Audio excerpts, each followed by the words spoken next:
Perfect. Hi, everyone. It's another part of the growth series together this month, like we ending this summer with one amazing speaker. Her name is Pia, and I'm so excited for you to meet her. Pia, the floor is yours. Thank you so much, Monica, and welcome everyone to be part of this session today. I'm very excited to take you on my journey. And maybe Alejandra, are you putting the presentation? Yes, thank you so much. So before we start, if you have any questions during the live stream, just put your questions in the chat and we can go through it at the end of the session in the Q&A. And also I will have a short interactive part in between where I will ask you to put your thoughts into the chat. So just do that. And even though there's a small delay with the live stream, you'll just go back to that information later in the Q&A sessions. So it just helps me a little bit to understand who is in the room. And I want to begin with one situation that probably many of us know. So have you ever been in a meeting where everyone looked at the same situation, but somehow saw a completely different landscape? That's because we have different expectations, experiences, needs, and also different responsibility in our daily lives. And the first thing I would like to share you in the chat is your professional perspective. I've put a few examples on the screen. You can use those or just whatever comes into your mind first.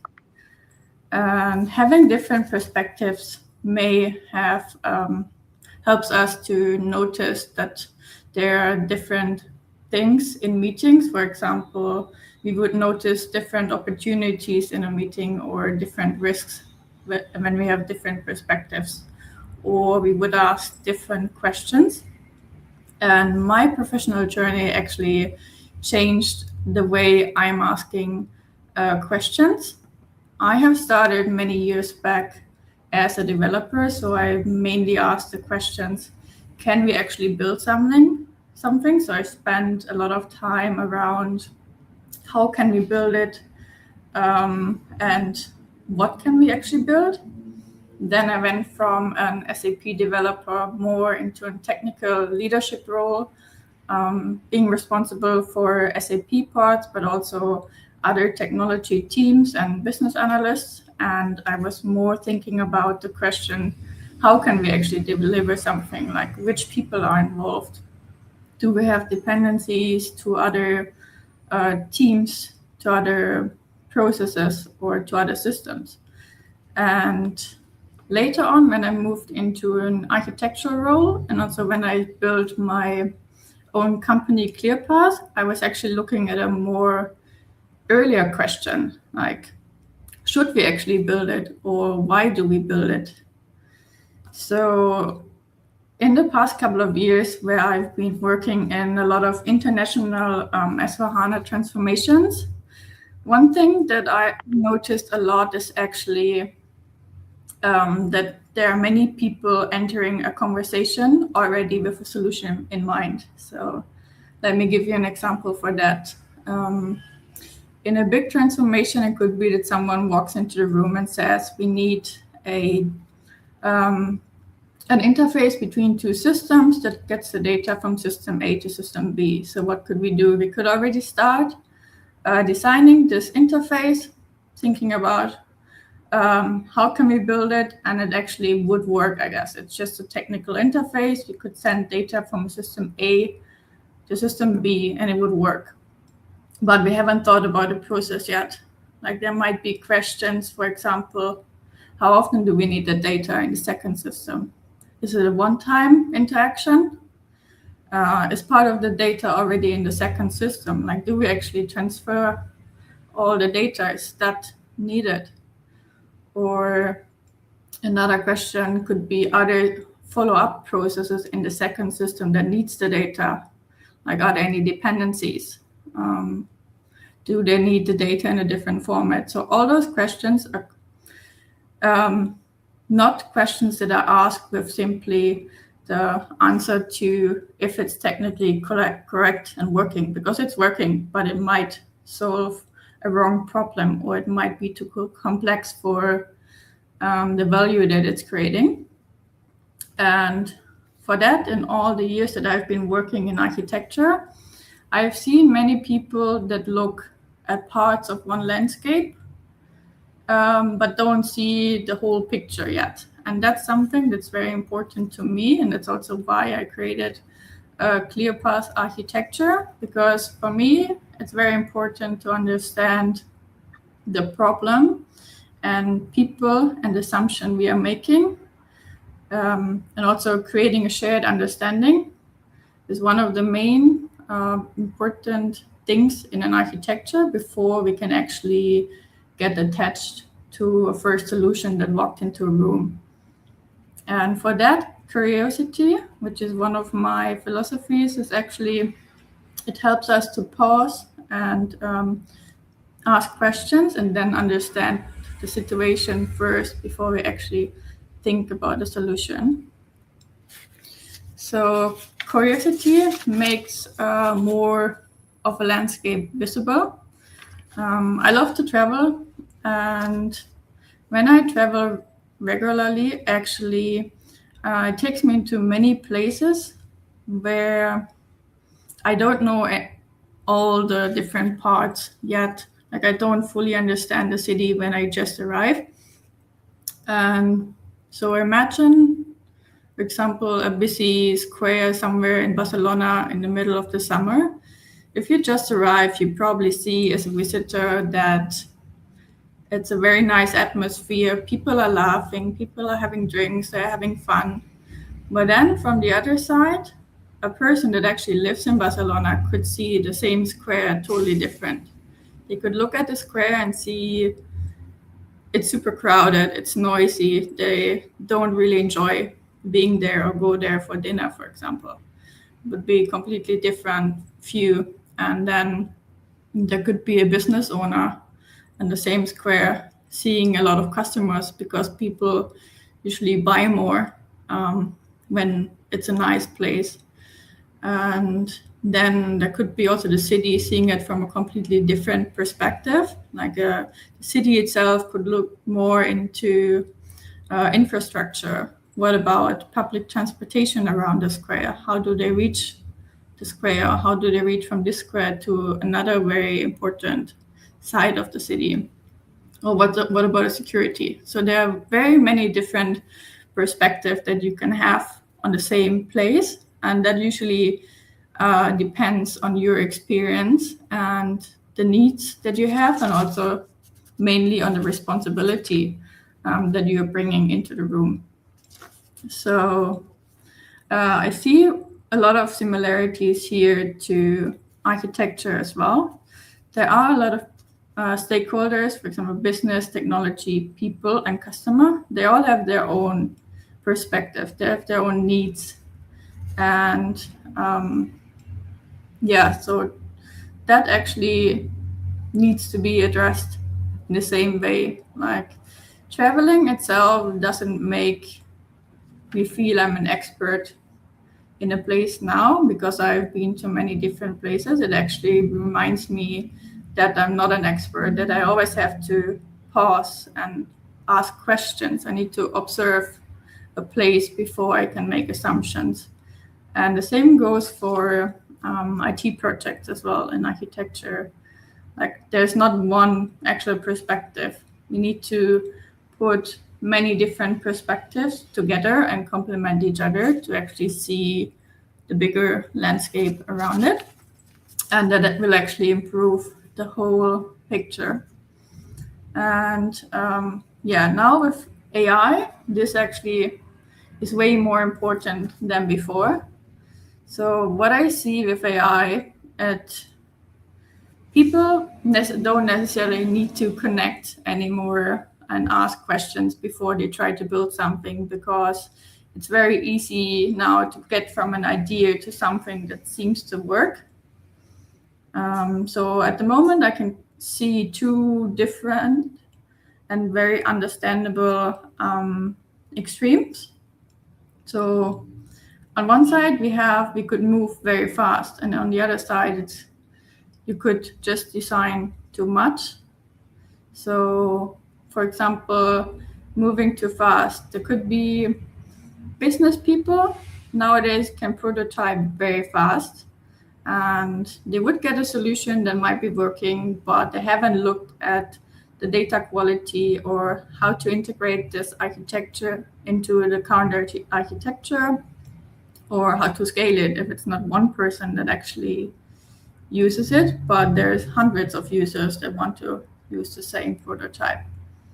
And on the other hand, there could be a technical team that could provide you a full architecture very fast, because nowadays there's so many technical possibilities that we can basically build anything. But if we don't look at the actual business value, it could lead very fast to an over-engineering of the whole value, which could get very expensive.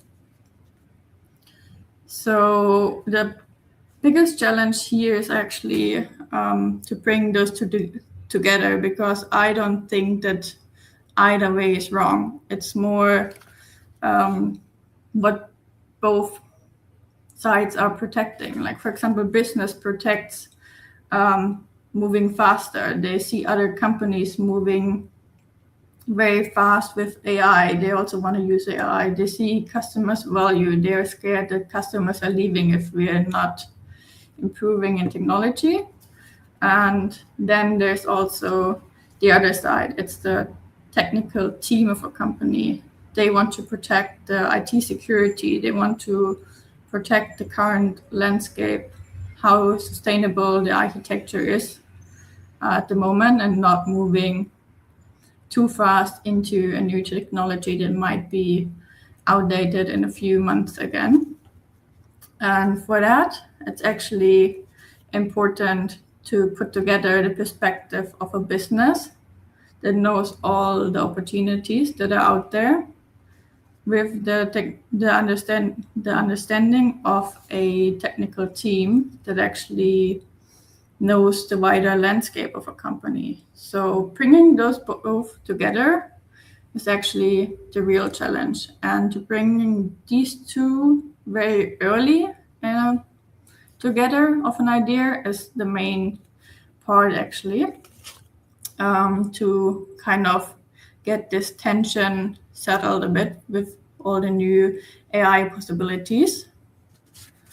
And yeah, AI can actually make everything easier to build, but it doesn't mean that making it easier, it decides what is actually worth building it. So I've created a concept that is called Bridge, and it actually addresses exactly this gap, so that we understand in the beginning the situation, then we put together all the different perspectives, and we kind of define a small next step. Like, we don't define the whole landscape yet, but we can define one responsible next step to work towards together.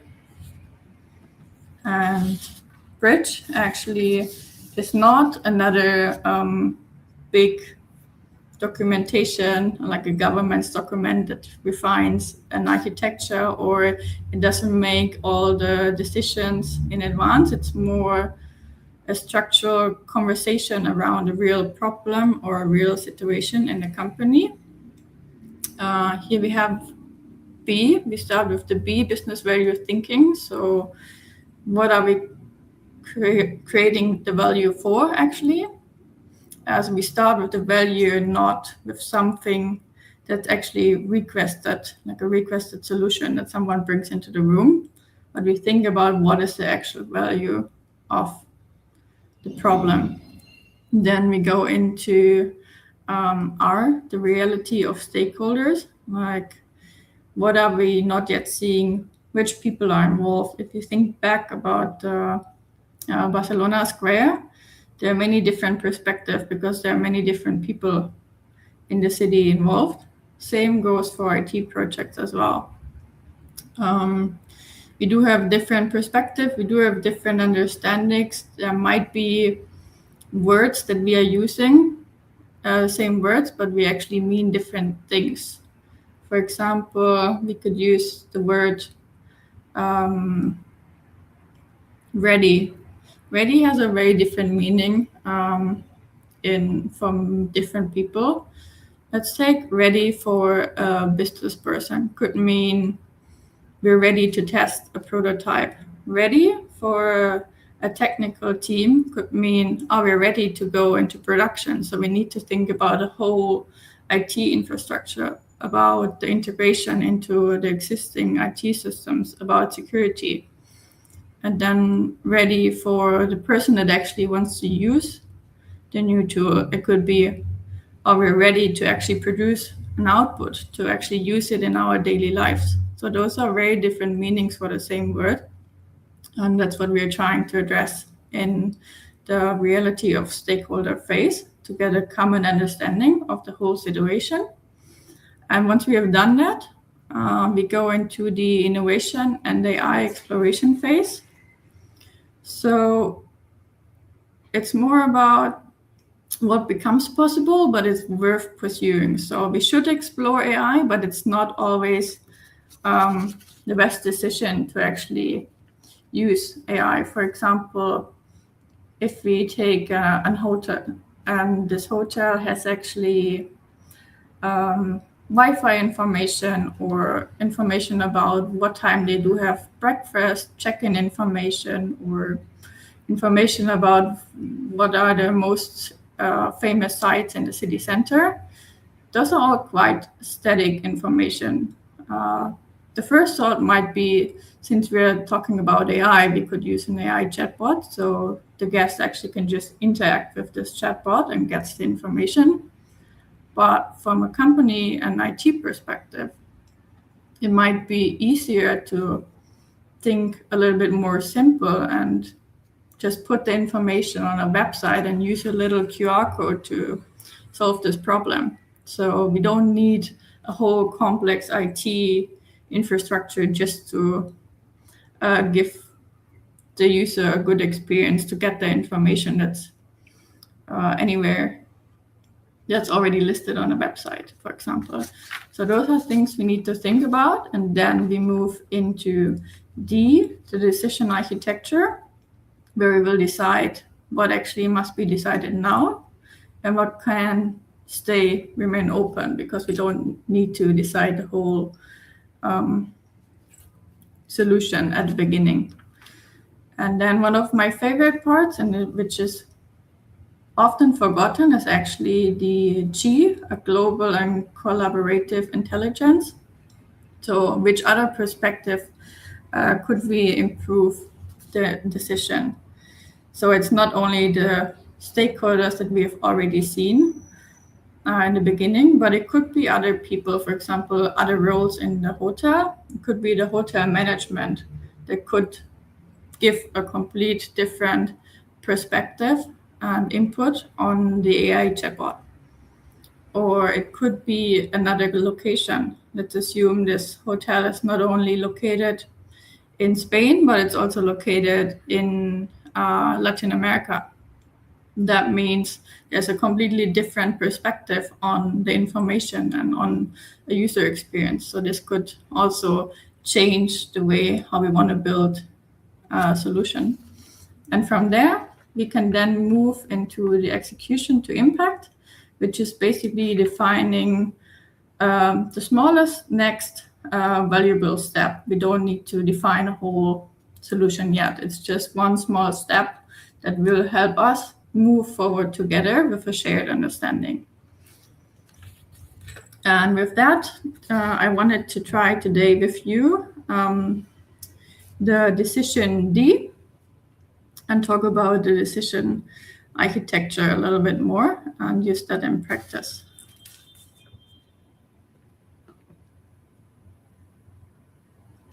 So look at this landscape. You can see the destination, which is this little castle on the hill.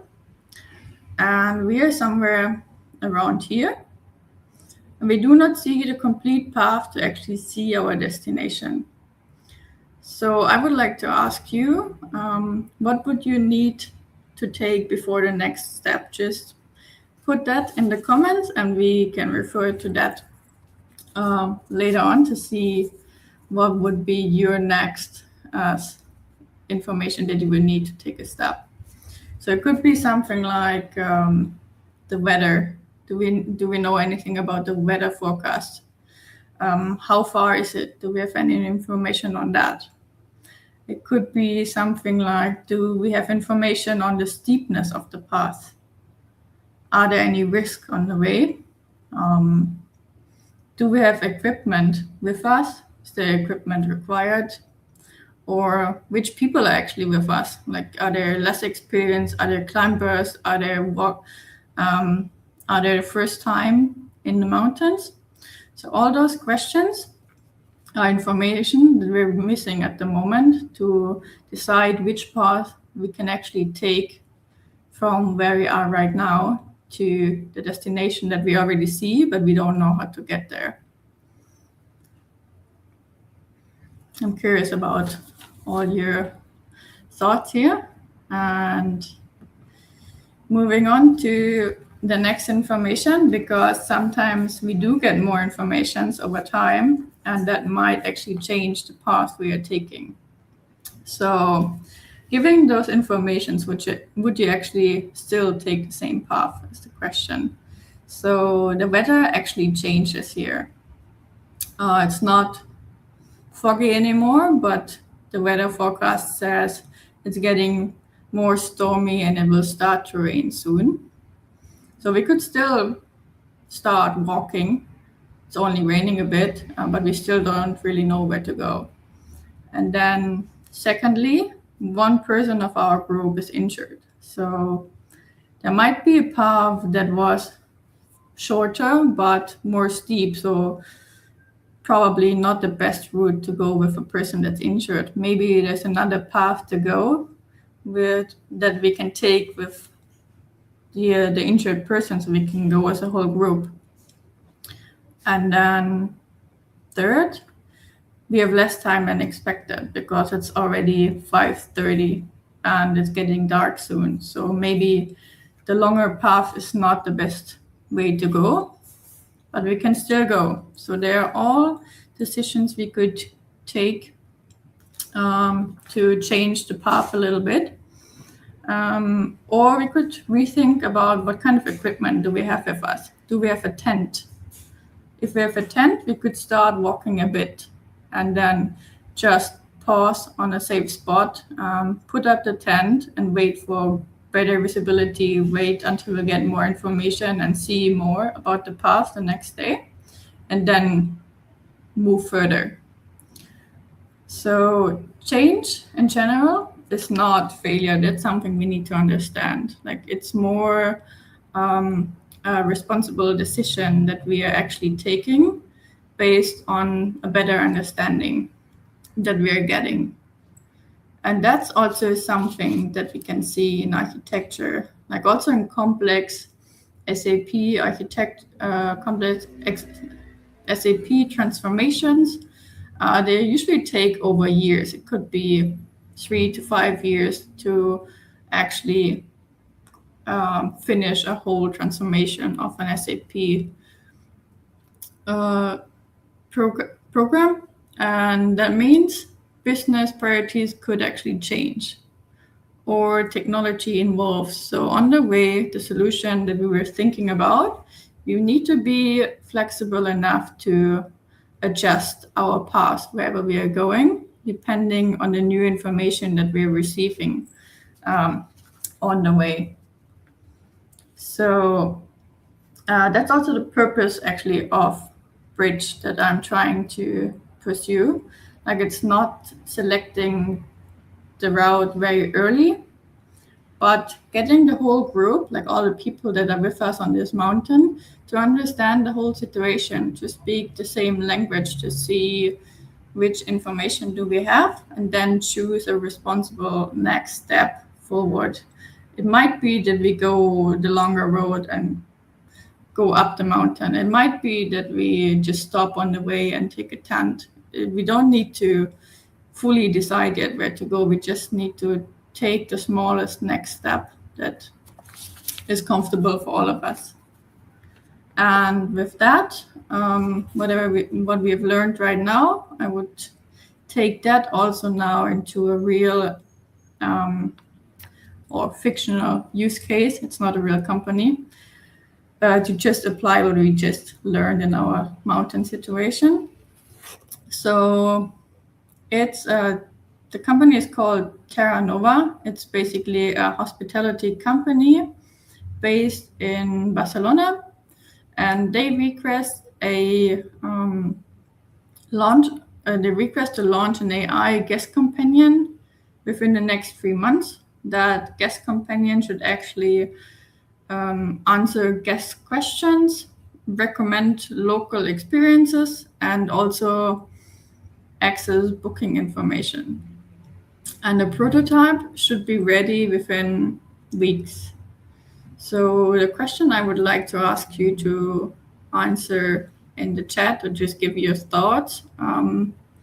What is the first question you would ask the client now, like to move forward? It could be something like, what's the actual value of it?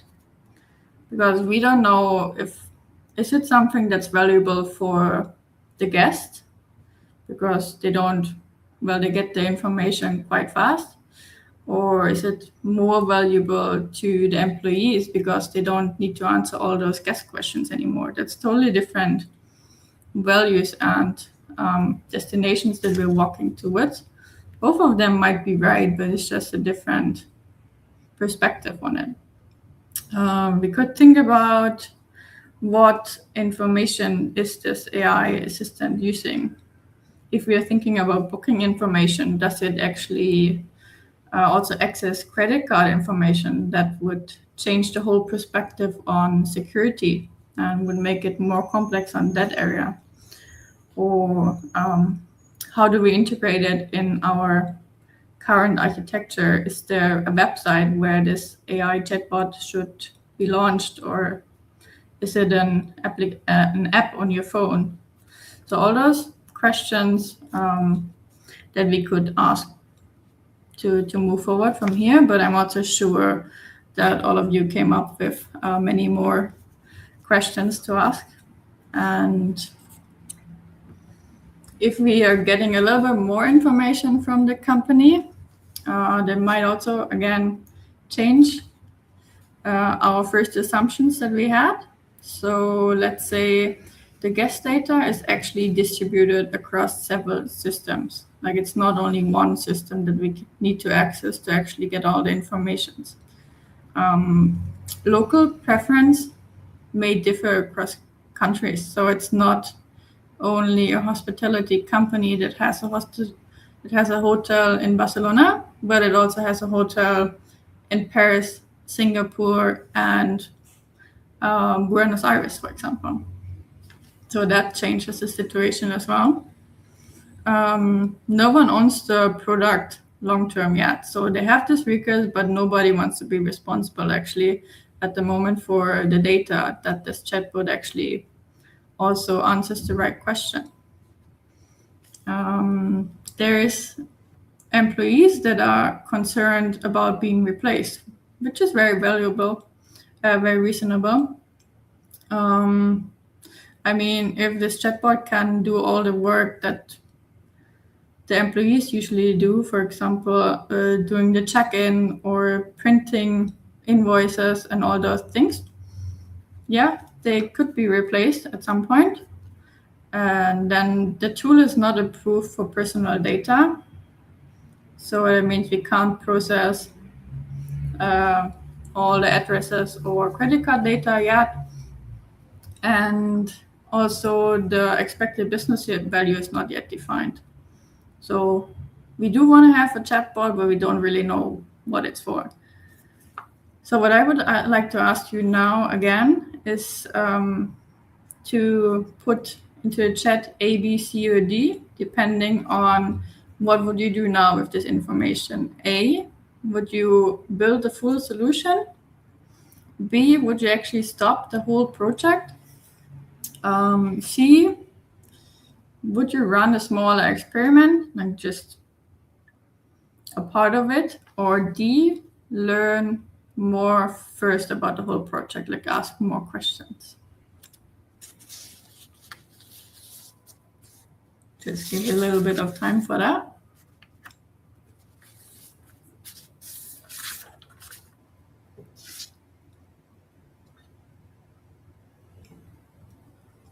Okay.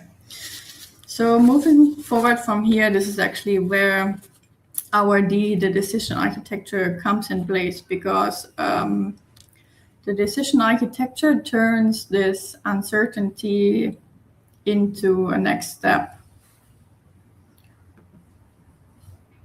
So we don't need to know the whole,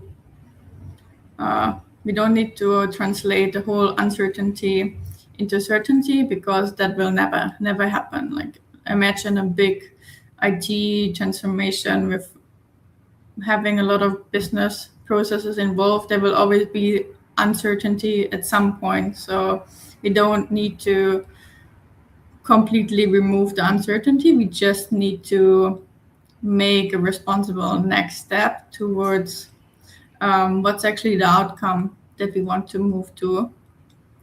We need to set clear boundaries where we want to go. For example, a boundary would be just starting with one hotel, for example, or not using any personal data. And what assumptions do we need to test? And then define actually the smallest next step to take. So we do know the direction where we want to go, but we need to keep the path flexible enough to also make decisions whenever we get more information about it. And the possible next step for our use case that we just had would be, for example, a small POC or a small experiment that has boundaries. So you could go for a possible outcome that says it's very useful for supporting the guest so that they can get information very quickly. And for the employee that were actually worried before that they get replaced, maybe for them we could have an outcome that just helps them to work what they actually like to work on. Like, repetitive work can be completely removed maybe by our solution. And then we need to set boundaries to test it in a clear box. So we could start with one hotel, use public information only, like we don't want to access all the different information on different systems about a whole hotel bookings, about the private information about the guests. Maybe just start with public information about the city. Give them, for example, an itinerary, a personalized itinerary, what to do in a city for a day. That would be a boundary. And then our assumption would be guests actually use it, because we don't know that if they actually use it.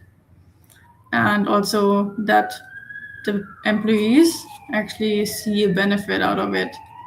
If our employees are unhappy when we do that, not sure if it's the right way to move to. So those are assumptions that we need to test. So one step that we can take actually is that we run a small pilot that's definitely defined in boundaries, and we don't build the whole solution yet too early, so that the assumptions that we're having that a guest is actually using it and employees are seeing a real benefit doesn't get a very expensive assumption if it doesn't work out. So it's always better to start smaller, so we can define an early decision point to see if we want to stop, if we want to adopt it, or if we actually scale it across the different hotels that we're having. If you want to scale it across Barcelona, Singapore, Buenos Aires, for example. Yeah, so this would be a possible next step that we can take. But again, this is not the only step that we could take. There could be many possible paths. I'm sure you might have other ideas that we could take from here. But this is basically the D that we just explored of the bridge workshop. In the actual bridge workshop that I was thinking about, we would go through all the 6 capabilities that we're having based on different landscapes, so that the different people in the room have an easy way to actually understand the situation first, because I guess every one of us somehow travels or somehow goes into the mountains, so we can all easily relate to that. So one of the main reasons in my workshop is that I actually want everyone to get on the same understanding first before we move forward. And then we would take a real problem from your company.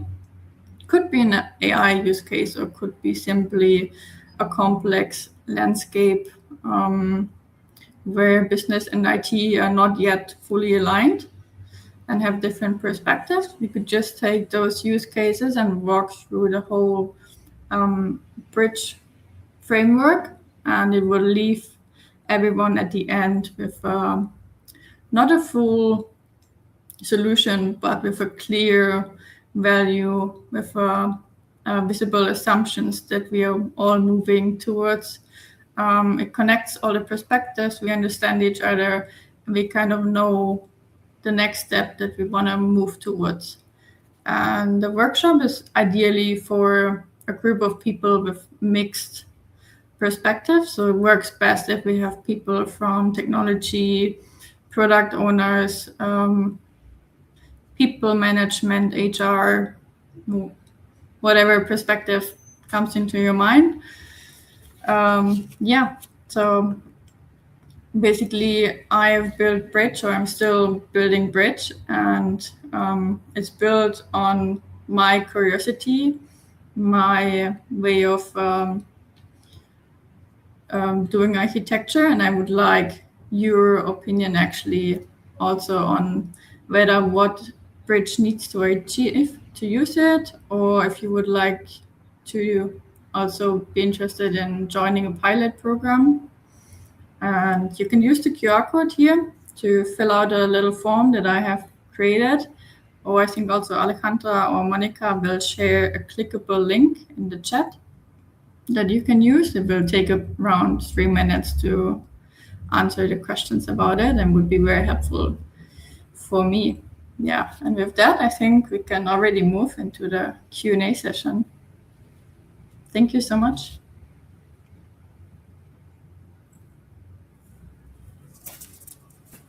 We've already as you can see, I'm following also from the cell phone, since we are checking the comments.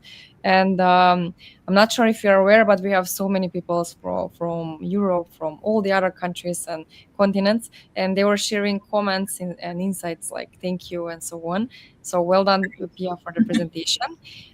We already sent the link to all our members at who are watching us at the moment. So and we've done it several times, so you can also check the results from their insights. But before we start, maybe we can also go through the first question. And the first question is, how can architects stay curious while still making clear decisions? So actually, curiosity does not really mean to avoid decisions. It's more like understanding the situation first before deciding.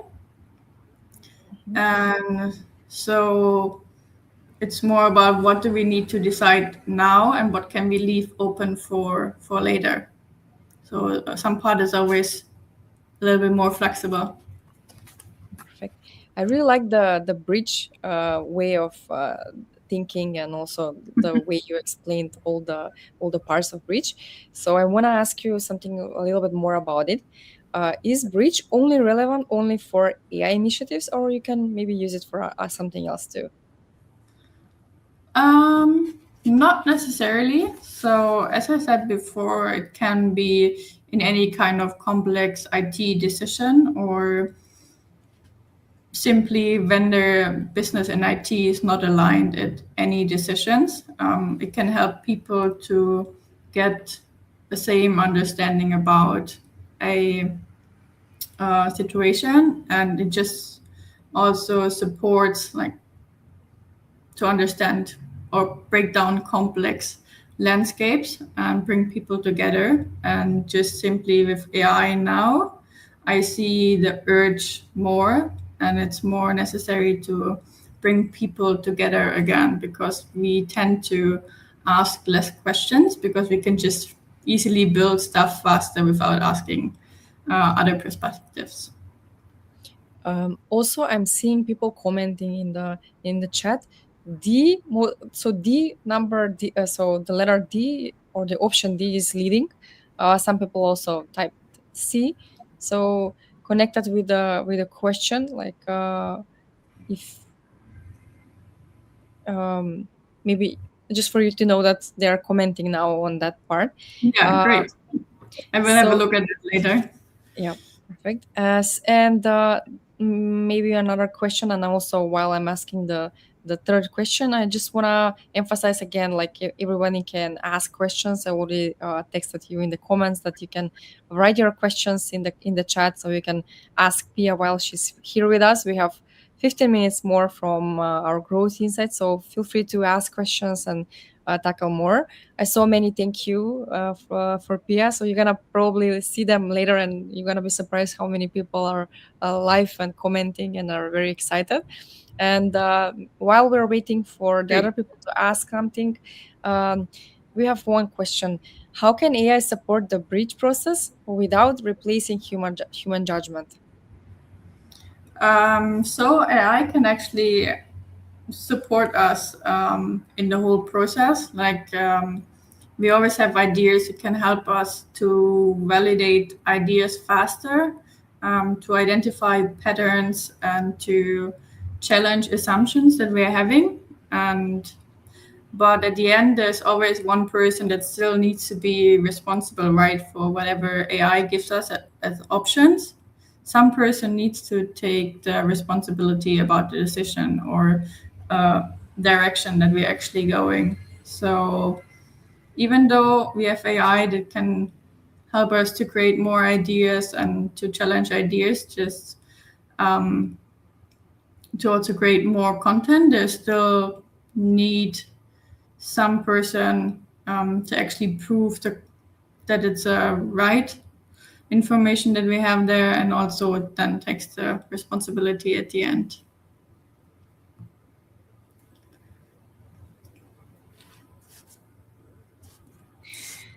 Perfect. And again, I'm reminding everybody in the chat. I hope there's like they can still hear us. That everybody can ask questions. Like we have 10 more minutes, but we want to use Pia as much as possible. So if you have questions, please write in the chat.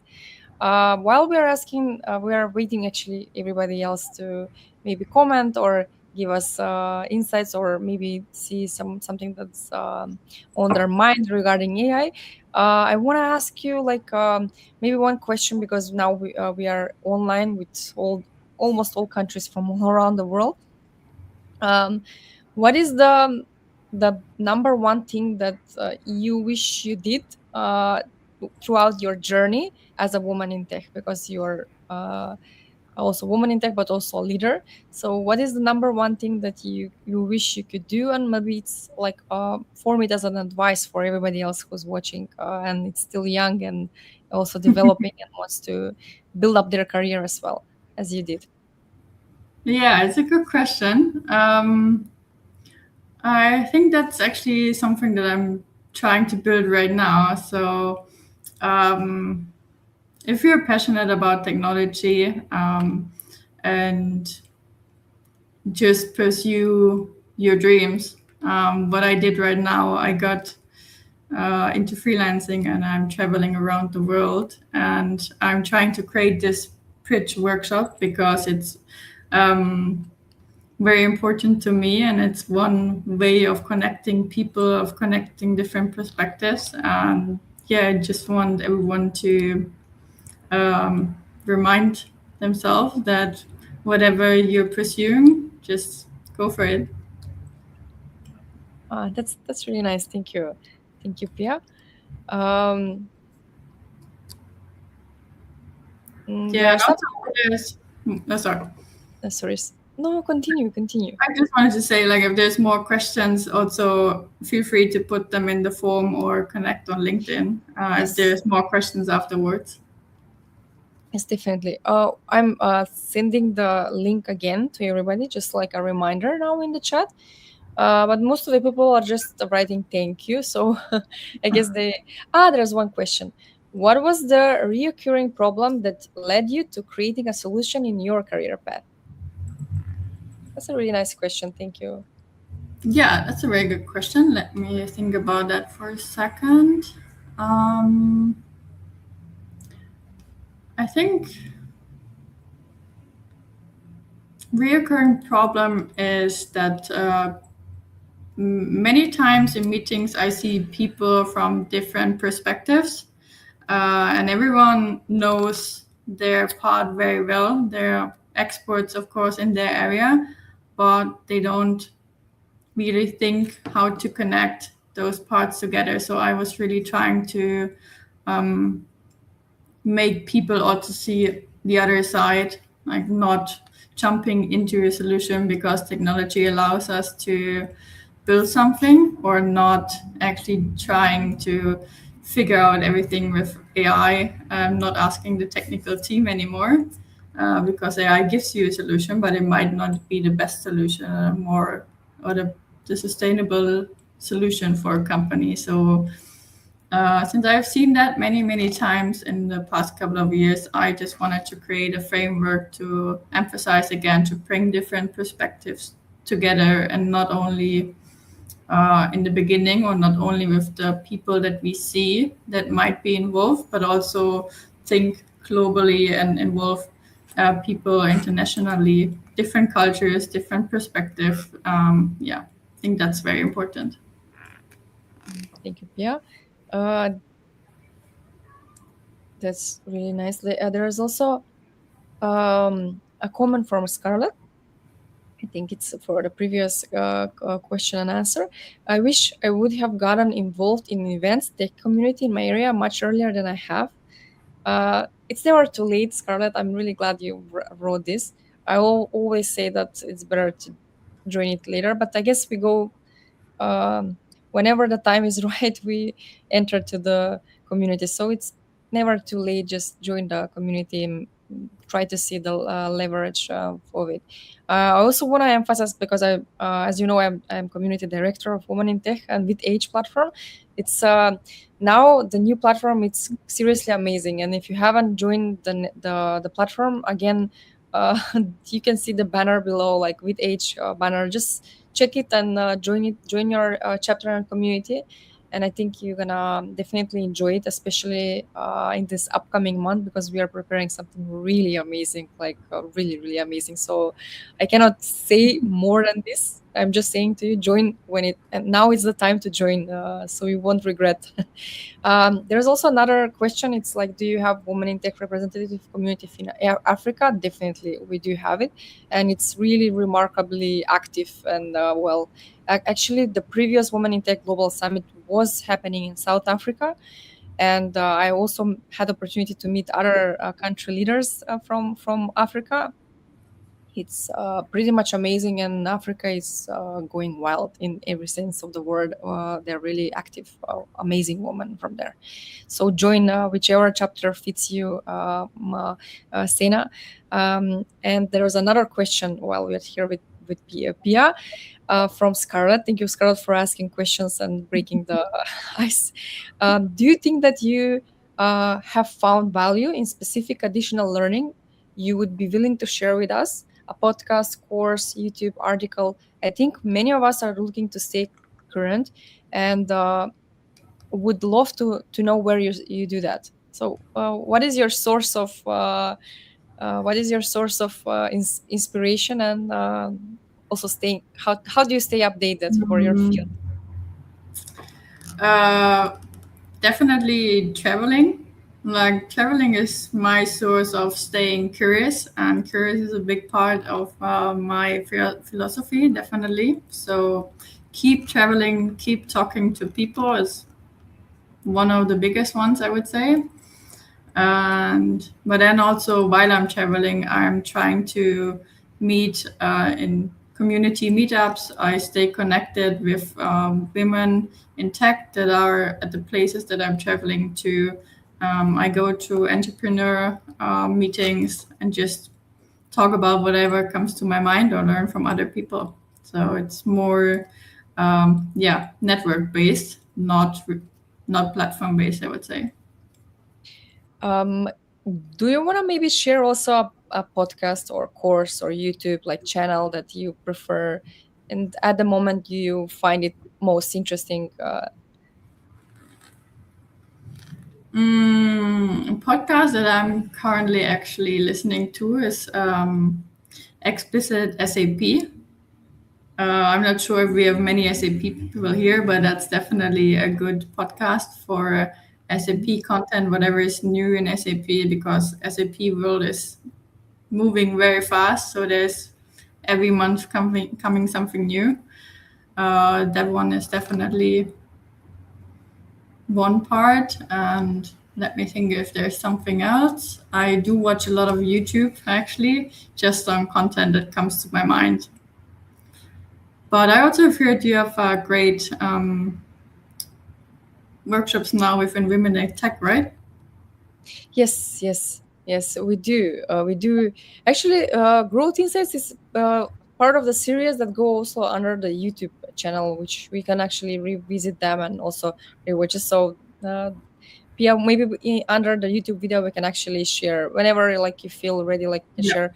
These are the links of the podcast or YouTube channels that I prefer. So we can always comment it, so you don't have to Oh yes, I can up do and that. down with the. I know that if someone asks me what's your favorite book, I will be like, oh my god, like I have so many, I need to choose in the moment, and it's hard. So don't worry, like we can post later. We have greetings from Nigeria, greetings from Africa. So this is really nice. Thank you. And we have 7 more minutes. I want to use them for now maybe like Pia, can you wrap up like some kind of advice or feedback that you want to share in the last 5 minutes with all of the world watching us together? What is your advice for everybody who starts, especially now with the AI trend? Like, what is your advice on how to don't have fear of missing out, and to be, I don't know, like a steady, peaceful, and still manage to be ahead of the time? One advice I would share that just comes to my mind is use AI. Definitely stay ahead, but also use it with conscious. Like always validate what you're putting into AI, and sometimes also AI might not be the best solution. Sometimes the best innovation is just staying with a simple solution. Always explore AI, but you don't have to use it. And if you have to name at least like 3 tools that you are using constantly for AI, what are your favorite 3 or up to 5 tools that you are using and you feel they fit your task and lifestyle? Oh, now I'm back at your book listing. Yeah, um, sure, but just the 3 like the most used or common yeah, tools. I definitely use Claude very often. Um, Within my company or with clients, definitely Copilot, because most of the companies just have Copilot licensed. And apart from that,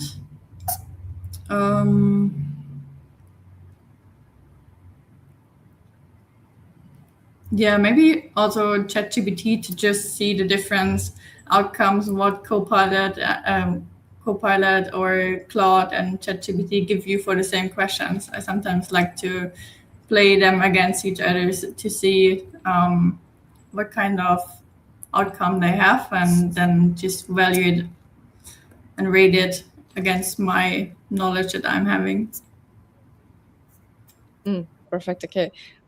Definitely, I think these are the most used platforms, and if you use Microsoft Teams, it's really like you have to use also Copilot, so it's totally understandable. And also, there's a question. There's actually a comment from Scarlett, like, "Thank you, sorry for the tough questions," and she's looking forward to connect with you, Pia. So she left also the LinkedIn account, so it's gonna be good. Like maybe we can also share your LinkedIn account, so everybody else can also connect with you and maybe even discuss further more directly with you in the message via LinkedIn.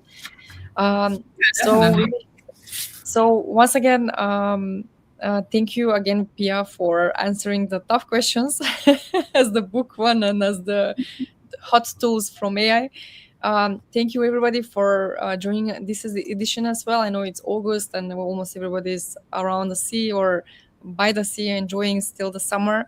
But we had amazing speaker and we couldn't wait to share it with you. Pia, thank you so much. Like I have to share that you are probably one of the most prepared speakers because you prepared the presentation in advance and sent so many. So the level of excitement for joining the Growth Insights was like really amazing, and thank you so much for being with us, sharing the insights of the bridge concept. And I think it would be really nice if you share it after, maybe in a post the bridge structure that you created, Pia, because it was really interesting, I think, for everybody to see it again. And I really hope, Pia, that we're gonna see you on our next conferences, maybe global awards happening all around the world at the moment. Now it's the LATAM awards, so I do hope to see you even in Brazil, like that Women in Tech Global Awards will happen there. So I look forward to seeing only Pia, but also everybody watching us at the moment. And again, whenever, no matter from which country you are, no matter if the chapter is opened or not, like you can always join with Age. So you can see the link below the banner popping up as the TV news editions. Feel free to join it, and don't worry, like join whichever chapter fits you or you're closer to, and join the events. And maybe if if we don't have Women in Tech country opened there, maybe you can sign up for opening a Women in Tech country. Like we could use more and more countries and more amazing people joining our the platform and connecting with us. So once again, thank you everybody. Thank you, Pia. Last but not least, like, do you have anything else that you want to end this live series? Well, thank you so much, everyone, for joining. And yeah, maybe we can have actually a live immersive workshop in Brazil next year. We can think about that. Yeah, it will be. Yes, I always love workshops. Great. Thank you, Pia, once again. Okay. Thank you.